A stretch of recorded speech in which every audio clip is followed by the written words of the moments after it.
Thanks, Annie, and good evening, everybody. We're going to start this weathercast with a picture that was just taken on the south side of Grand Rapids in Wyoming from our meteorologist here at Fox 17, Eric Kostreva. He is measuring about 3.5 to almost 4 inches of snow, and southern Kent County is not the only spot. Across portions of Ottawa County, Jenison area, the Hudsonville area, you folks have had about 4 inches there. So there's been a little bit more of a moisture feed for only certain areas. Mainly, we're all still going to see about 1 to 3 inches, especially along and west of US 131. But there's a couple of outliers, and these are them. So I've adjusted the snow map, which I'll show you here momentarily. We are under winter weather advisories until noon tomorrow. The problem being not for necessarily a ton of snow for a lot of us, but the temperatures are going to plummet. We'll be in the teens tomorrow morning, so the salt's going to be somewhat ineffective for melting that snow and ice. So be careful tomorrow. It's probably going to be slippery out, and make sure to bundle up the kids for the bus stop. I think wind chills are going to be down around 0 or even below 0. So that said, I don't see a widespread school cancellation thing, but there may be some districts that decide to cancel depending upon what their criteria is for not only icy roads, but also for wind chills for the kids waiting out at the bus stop. So just put that in the back of your mind.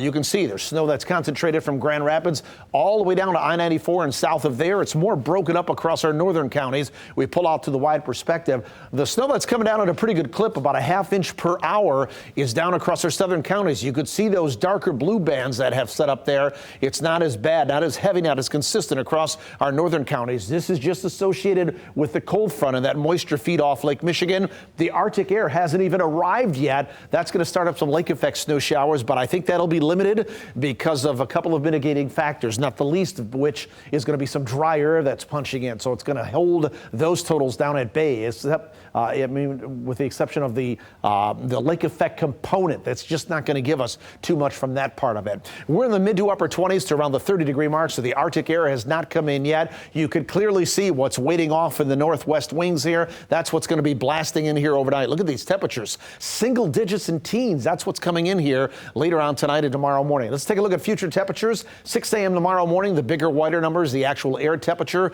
as forecast by the model. The WC numbers are the wind chills. You can see where we're going, at or below 0 in some cases with the wind chill. We'll move this forward and along up to about noon tomorrow. Our temperatures are locked in the teens with wind chills between 5 below and 5 above. As we move it through till about 6 o'clock tomorrow evening, we're still locked in the teens temperature-wise with wind chills no better than about 5 above. So again, tomorrow's going to be a blast of Arctic air, but it's brief. It's just one day, and then we boot that out of here by Thursday. So temperatures will be in the upper teens tomorrow. Maybe an icy AM morning commute because of the salt situation and the temperature, but we may actually get on a little bit of sunshine along and east of US 131 by tomorrow afternoon. But that west-northwest wind at 10 to 20 miles per hour is going to drive those wind chills down around 0. Here's what it looks like on Future Track HD. Cold air is in place. High pressure builds in later on in the day. That will shut that down. Might have a few lingering snow showers tomorrow morning, but that should shut down fairly quickly. As we go into Thursday morning, we're going to be back into the teens, so bundle those kids up again. And then as we go through the day on Thursday, partly sunny skies. Thursday night into Friday, there's not much going on. There is a weak low pressure system that's going to thicken the cloud cover up for Friday, but it's limited moisture, if any at all, for us. So fairly quiet conditions. So here's the snow forecast.